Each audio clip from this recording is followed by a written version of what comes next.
ನಮಸ್ಕಾರ ವೀಕ್ಷಕರೇ, ರಾಜ್ಯೋದಯ ನ್ಯೂಸ್ಗೆ ಸ್ವಾಗತ. ನಾನು ವಿನುತಾ ಎಚ್ಚರಿ.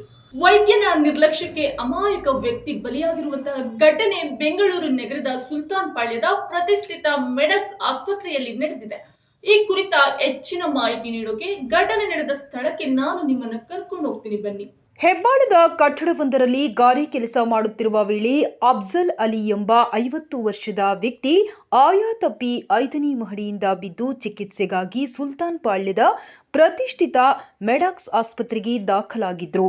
ನಿನ್ನೆಯಿಂದ ಚಿಕಿತ್ಸೆ ನಡೆದಿದ್ದು ಗುಣಮುಖರಾಗಿ ಕುಟುಂಬದ ಸದಸ್ಯರ ಜೊತೆ ಮಾತನಾಡಿದ್ದ ವ್ಯಕ್ತಿ ಇಂದು ಬೆಳಗ್ಗೆ ವೈದ್ಯರು ಇಂಜೆಕ್ಷನ್ ನೀಡಿದ ಬಳಿಕ ಅಡ್ಡ ಪರಿಣಾಮದಿಂದ ಸಾವನ್ನಪ್ಪಿದ್ದಾರೆ. ಮೃತ ಅಫ್ಜಲ್ ಅಲಿಗೆ 6 ಮಕ್ಕಳು ಹಾಗೂ ಒಬ್ಬ ಮಗ ಇದ್ದು ಗಾರೆ ಕೆಲಸ ಮಾಡಿಕೊಂಡು ಮನೆಯನ್ನ ನಿಭಾಯಿಸ್ತಾ ಇದ್ರು. ಆದರೆ ಇದೀಗ ವೈದ್ಯರ ನಿರ್ಲಕ್ಷ್ಯದಿಂದ ಆ ಬಡ ಕುಟುಂಬ ಅನಾಥವಾಗಿದೆ. ಈ ಘಟನೆ ಕುರಿತು ಮಾತನಾಡಿದ ಮೆಡಾಕ್ಸ್ ಆಸ್ಪತ್ರೆ ಮ್ಯಾನೇಜರ್ ಮುಕುಲ್ ಮಾತನಾಡಿ, ಈ ಘಟನೆಗೆ ವೈದ್ಯರ ನಿರ್ಲಕ್ಷ್ಯ ಅಂತ ಸುಳ್ಳು ಆರೋಪ ಮಾಡ್ತಾ ಇದ್ದಾರೆ. ಆದರೆ ನಿಜವಾಗ್ಲೂ ಇಲ್ಲಿ ಯಾವುದೇ ವೈದ್ಯರು ನಿರ್ಲಕ್ಷ್ಯ ತೋರಿಲ್ಲ. ಅವರಿಗೆ ಒಟ್ಟು 3 ಜನ ವೈದ್ಯರು ಚಿಕಿತ್ಸೆ ನೀಡಿದ್ದಾರೆ. ದೇಹದ ಒಳಗೆ ಅಧಿಕ ರಕ್ತಸ್ರಾವ ಆಗಿರೋದ್ರಿಂದ ವ್ಯಕ್ತಿ ಸಾವನ್ನಪ್ಪಿದ್ದಾರೆ ಎಂದು ತಿಳಿಸಿದ್ದಾರೆ.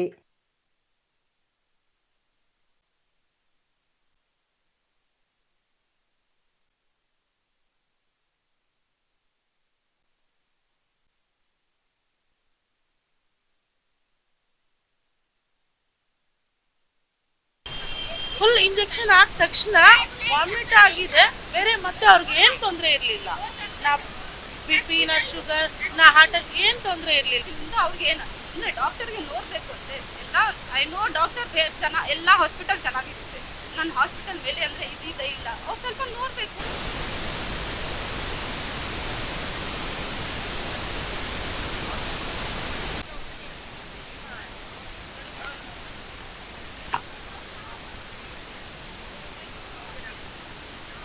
ವೀಕ್ಷಕರೇ, ವೈದ್ಯ ಅಂತ ಅಂದ್ರೆ ಏನು ಅಂತ ಕರೀತಾರೆ. ಯಾಕಂದ್ರೆ ಜನರ ರಕ್ಷಕನೇ ವೈದ್ಯ. ಆದ್ರೆ ಇಲ್ಲೊಬ್ಬ ವ್ಯಕ್ತಿ ಜೀವವನ್ನ ತೆಗೆಯುವುದಕ್ಕೆ ವೈದ್ಯರೇ ಕಾರಣ. ಆಕಸ್ಮಿಕವಾಗಿ 3ನೇ ಮಹಡಿಯಿಂದ ಬಿದ್ದಂತಹ ಓರ್ವ ವ್ಯಕ್ತಿಯನ್ನ ಸರಿಯಾಗಿ ಚಿಕಿತ್ಸೆಯನ್ನ ನೀಡದೆ ಆ ವ್ಯಕ್ತಿಯ ಸಾವಿಗೆ ಕಾರಣರಾಗಿದ್ದಾರೆ. ಬನ್ನಿ, ಈಗ ನಮ್ಮ ಜೊತೆ ಆ ವ್ಯಕ್ತಿಯ ಕುಟುಂಬಸ್ಥರಿದ್ದಾರೆ, ಅವರನ್ನ ಮಾತಾಡಿಸ್ತಾರೆ. ನಮಸ್ಕಾರ. ಇಲ್ಲ, ನಮ್ಮ ಹೆಸರು ಶಬ್ನಂ ಬಾನು ಅಂತ. ನೀವು ಮೃತ ವ್ಯಕ್ತಿಗೆ ಏನಾಗಬೇಕು? ಆಕ್ಚುಲಿ ಘಟನೆ ಹೇಗಾಯ್ತಂದ್ರೆ ನೆನ್ನೆ ಕೆಲಸ ಮಾಡ್ತಾ ಮಾಡ್ತಾ ಅವ್ರ ಮೇಲಿಂದ ಬಿದ್ದಿದ್ದಾರೆ. ಬಿದ್ದಿದ ತಕ್ಷಣ ಇವರು ಮ್ಯಾನೇಜರ್ ಯಾರೋ ಕರ್ಕೊಂಬಂದು ಇಲ್ಲಿ ಸೇರಿಸಿದ್ದಾರೆ. ಕರ್ಕೊಂಬಂದು ಸೇರಿಸಿದವ್ರ ಹತ್ರ ಇವ್ರು ಏನು ಹೇಳೂ ಇಲ್ಲ. ಈ ಥರ ಇದೆ, ಇಲ್ಲ ನಮ್ಮ ಕೈಯಲ್ಲಿ ಆಗುತ್ತೆ, ನಮ್ಮ ಕೈಯಲ್ಲಿ ಆಗಲ್ಲ, ಏನೋ ಒಂದು ಹೇಳಬೇಕಾಗಿತ್ತು. ಅದು ಯಾವುದೂ ಇವ್ರು ಹೇಳಿಲ್ಲ. ಇಲ್ಲ ಆಗುತ್ತೆ, ಇಷ್ಟ ಖರ್ಚಾಗುತ್ತೆ ಅಂತ ಹೇಳಿದ್ದಾರೆ. ಅವರು ಆಯಿತು, ನಮಗೆ ಪ್ರಾಣ ಬೇಕು ಅಂತ ಅವು ಖರ್ಚು ಮಾಡೋಕೆ ರೆಡಿ ಆಗಿದ್ದಾರೆ. ಆಮೇಲೆ ಏನಾಯಿತು ಗೊತ್ತಿಲ್ಲ, ರಾತ್ರಿ ಎಲ್ಲ ಸ್ವಲ್ಪ ಚೆನ್ನಾಗಿದ್ದಾರೆ. ಆಮೇಲೆ ಏನೋ ಬೆಳಗ್ಗೆ ಒಂದು ಇಂಜೆಕ್ಷನ್ ಕೊಟ್ಟಿದ್ದಾರೆ, ವಾಮಿಟ್ ಮಾಡಿದ್ದಾರೆ. ಅದಕ್ಕೆ ಮೇಲೆ ಏನು ಮಾತು. ಫುಲ್ ಇಂಜೆಕ್ಷನ್ ಆದ ತಕ್ಷಣ ವಾಮಿಟ್ ಆಗಿದೆ. ಬೇರೆ ಮತ್ತೆ ಅವ್ರಿಗೆ ಏನು ತೊಂದರೆ ಇರಲಿಲ್ಲ.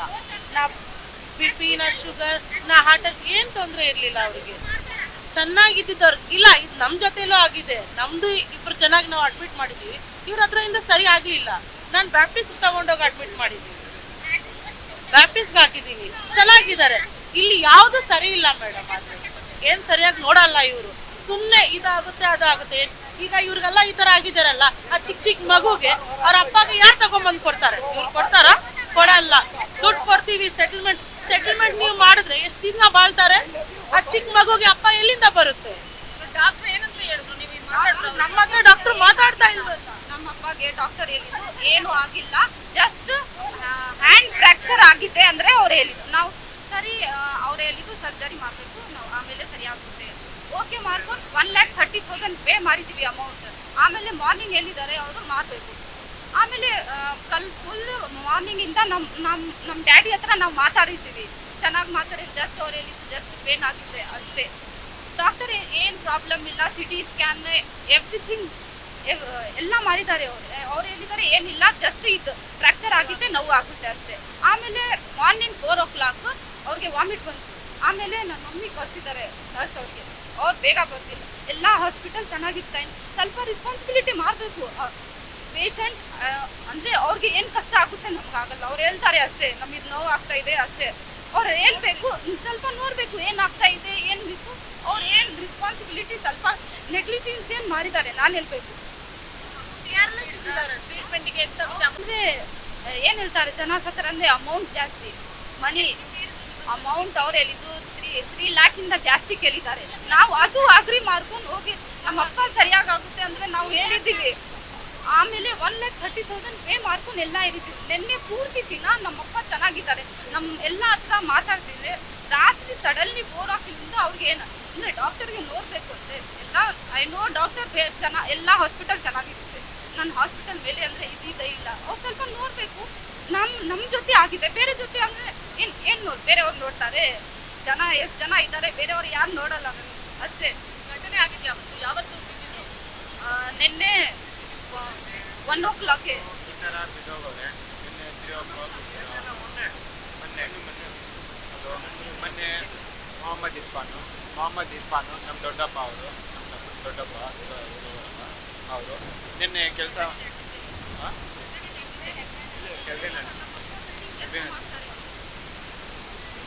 ಅವರು ಕಾಂಟ್ರಾಕ್ಟ್ ತಗೊಂಡು ಏನವರು ಕೆಲಸನೂ ಮಾಡಲ್ಲ, ಮೇಲೆ ಹೋಗ್ಬಿಟ್ಟು ಸುಮ್ಮನೆ ಮೇಲೆ ಹೋಗೋರೆ ಏನಾಗ್ತೈತೆ ಏನಿಲ್ಲ ಅಂದ್ಬಿಟ್ಟು ನೋಡೋಕೆ ಹೋಗೋರೆ. ಸ್ವಲ್ಪ ಏನು ಸ್ಲಿಪ್ಪು ಆಗೈತೆ, ಇದ್ರಿಗೆ ಬಿದ್ದೋಗವ್ರೆ. ಸೇಫ್ಟಿ ಇತ್ತು ಅಂದರೆ ಬೊಂಬು ಇರ್ತದಲ್ಲ, ಬೊಂಬು ಇದರಲ್ಲಿ ಕಟ್ಟಿರೋದು, ಆಚೆ ಸ್ವಲ್ಪ ಏನೈತೆ ಏನಿಲ್ಲ ಅಂತ ನೋಡೋಕೆ ಹೋಗೋವ್ರೆ. ನೋಡಿಬಿಟ್ಟು ಇದು ಮತ್ತೆ ಹಿಂಗೆ ಕಾಲು ಸ್ಲಿಪ್ ಆಯಿತು, ಸ್ಲಿಪ್ ಆಗಿಬಿಟ್ಟು ಬಿದ್ದೋಗೋರು. ಇನ್ನೊಬ್ರು ಇದ್ರು, ಅವರು ಹಿಡ್ಕೊಳಾಗ ಹೋಗಿದ್ರು, ಅವರು ಬಿದ್ದೋಗ್ಬಿಟ್ರು. ಇದಕ್ಕೆ ನಾವು ತೊಗೊಂಡು ಬಂದ್ರಿ. ಇಲ್ಲಿ ತೊಗೊಂಡು ಬಂದಾದ್ಮೇಲೆ ಚಂದ್ರಶೇಖರ್ ಹೌದು ಇದೇ ಇಲ್ಲ, ಇನ್ನ ಐತೆ. ಇನ್ನ ಬೇರೆಯವರು ಇದರಲ್ಲ ಹಂಗೆ ಹೇಳಿದ್ರು, ಇಲ್ಲ ಯಾವತ್ತು ಇದರಲ್ಲಿ ಈ ಥರ ಆಗಿದ್ರೆ ಹಂಗೆ ಆಗೋದು ಇದೇ ಇಲ್ಲ, ನಿಮ್ಮ ಅಪ್ಪದೇ ಅಲ್ಲ, ಇನ್ನೊಂದು ಬೇರೆಯವ್ರಲ್ಲ ಅವರಲ್ಲ, ಅವ್ರದ್ದು ಹಂಗೆ ಆಗಿರೋದು ಏನಿಲ್ಲ. ನಮ್ಮ ನಾಸಿಯಾ ನಾನು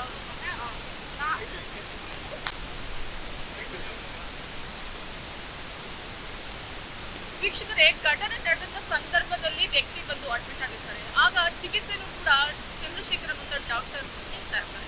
ಆದ್ರೆ ಇಷ್ಟು ದಿನ ಚೆನ್ನಾಗಿದ್ದಂತಹ ವ್ಯಕ್ತಿ ಇದ್ದಕ್ಕಿದ್ದಂಗೆ ಒಂದು ಇಂಜೆಕ್ಷನ್ ಕೊಟ್ಟ ನಂತರದಲ್ಲಿ ಸಾವನ್ನಪ್ಪುತ್ತಾರೆ ಅಂದ್ರೆ ನಿಜಕ್ಕೂ ಒಂದು ರೀತಿ ಆಶ್ಚರ್ಯನೇ. ಇದನ್ನ ನೋಡ್ತಾ ಇದ್ರೆ ಇದರಲ್ಲಿ ಖಂಡಿತವಾಗಿ ನಮಗೆ ನೈಜವಾಗಿ ಚಿತ್ರಣ ಕಣ್ಣಿಗೆ ಬರುತ್ತೆ. ಇದಕ್ಕೆ ಮೂಲ ಕಾರಣ ಡಾಕ್ಟರ್ ನೀಡಿರುವಂತಹ ಇಂಜೆಕ್ಷನ್ ಅಂತ ಬೇರೆ ಏನು ಅಂತ ನಾವು ಹೇಳಬೇಕಾಗಿದೆ. ವೈದ್ಯರ ನಿರ್ಲಕ್ಷ್ಯವೋ ಅಥವಾ ಅಧಿಕ ರಕ್ತಸ್ರಾವದಿಂದ ವ್ಯಕ್ತಿ ಮೃತಪಟ್ಟಿದ್ದಾರೋ ಎಂಬುದು ಶವ ಪರೀಕ್ಷೆಯ ನಂತರವಷ್ಟೇ ಗೊತ್ತಾಗಬೇಕಾಗಿದೆ. ಹೆಚ್ಚಿನ ಸುದ್ದಿ ಸಮಾಚಾರಕ್ಕಾಗಿ ನೋಡ್ತಾ ಇರಿ ರಾಜ್ಯೋದಯ ನ್ಯೂಸ್.